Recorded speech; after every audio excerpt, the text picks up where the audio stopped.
Hello there everyone, and welcome to The Theorist with your host, JCBotero67. And today's focus is on Chapter 18 of Revelations.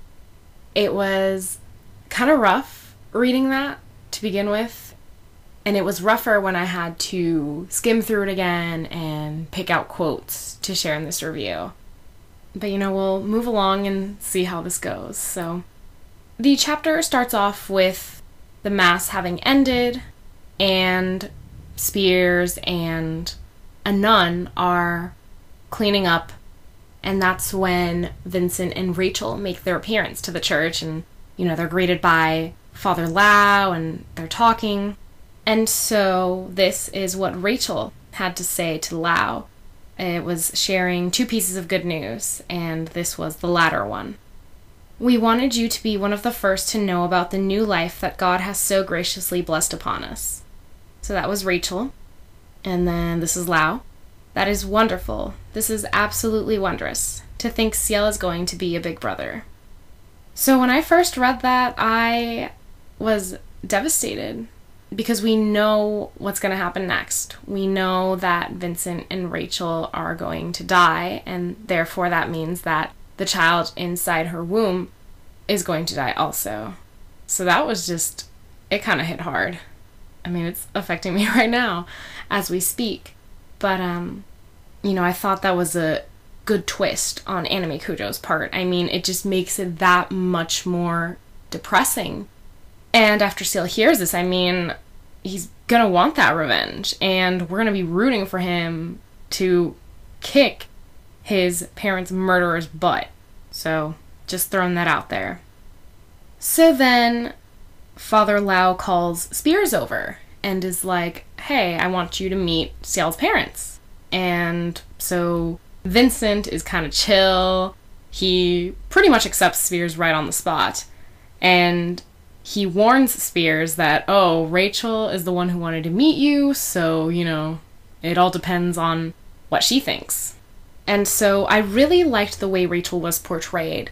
We saw her as a sweet, caring woman, and then, of course, she is the protective mom that she is.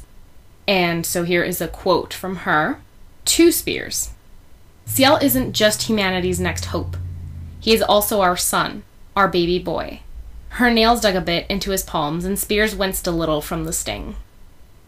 So, just seeing that kind of action coming from her, I really liked that. I felt she was a very well-written character and portrayed as a very strong woman. So Spears responds to that, and these are the last few things that he tells Rachel.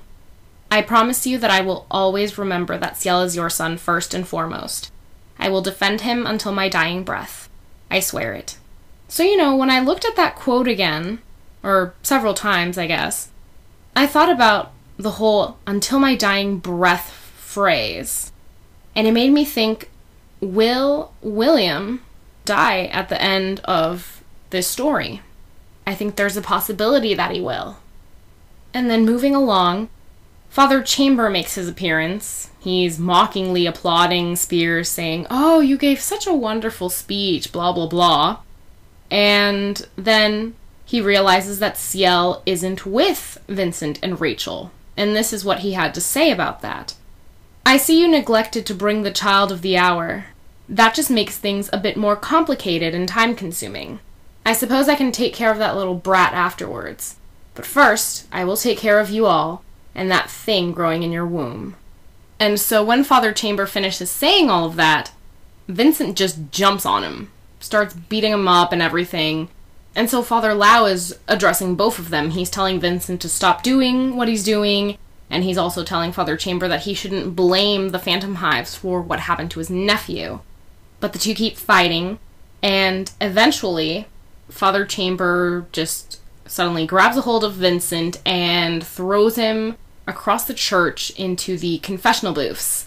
And that whole structure just collapses on top of him. And that's when Chamber gets a hold of Lau. He's trying to kill him, and then Ron Mao tries to sneak up behind Chamber and try to attack him, so Lau is able to get free. But Chamber notices Ron Mao's actions. He ends up killing her first, and then he ends up killing Lau. So then Vincent, when he emerges from the rubble, again goes to attack Chamber. And so he's asking him, "What the hell are you?" And this was Chamber's response: "You're asking the wrong question. It's a matter of who, not what." And so that's when Vincent realizes that Father Chamber is actually being controlled by a demon. I mean, he realized this to begin with. Lau did too. Lau ended up realizing that Chamber was being possessed by a demon. But it wasn't just any demon. It was Lucifer. So the two continue fighting. Vincent, as much as he tried to punch Father Chamber in the face, I believe it was, he was stopped short. And Aleister managed to punch through Vincent's chest and attack one of the wings. One of Vincent's wings. And so apparently, being attacked by the nails or talons of a devil, if you're an angel, is fatal. And unfortunately for Vincent, he didn't take his sword.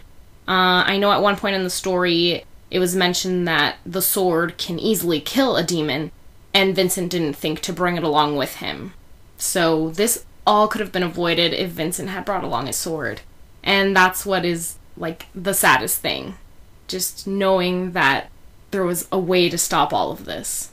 But then if it had been stopped, the story wouldn't be what it is today and how we've seen it in the last 17 chapters and ongoing. So anyway, Vincent is pretty weak at this point, and Father Chamber ends up throwing him toward the pulpit. And before Vincent can come crashing down into the choir area, Father Chamber is instantly upon him, pinning Vincent to the cross, spreading his arms wide. And then from here, Aleister sucks out Vincent's soul. And then this part was just very ironic and psychotic, as one of the words in this next segment is mentioned. Aleister sighed as he released the now unresponsive mouth, draping the bare dead arms back over the horizontal wood of the cross so Vincent's brutalized body hung like the Messiah. He laughed to himself at the display, and with one final psychotic move, he violently thrust his taloned hand into the corpse's chest, ripping out the frozen heart from its cavity. "You won't be needing this anymore." So that's what Aleister said after ripping out Vincent's heart and crushing it in his hand. Then afterward, he goes to where Spears and Rachel are hiding in one of, like, the last pews. And so he basically is able to easily throw Spears aside, and he grabs hold of Rachel, pretty much suffocating her, then sucking her soul out. And the last thing that he does is just gruesome. He pulls out her uterus and destroys it the way he did Vincent's heart. So then the sound of a trumpet can be heard, and it's Gabriel from heaven. I guess it was kind of signalizing that the demon slayer was killed, and so Chamber realizes he's run out of time to go and kill Ciel, and that's basically what he tells Spears. And this is one of the things he said to him as well. "I may not have eradicated the entire Phantom Hive line, but 2 out of 3 isn't bad. Wait, I'm sorry. I miscalculated. It's more like 3 out of 4.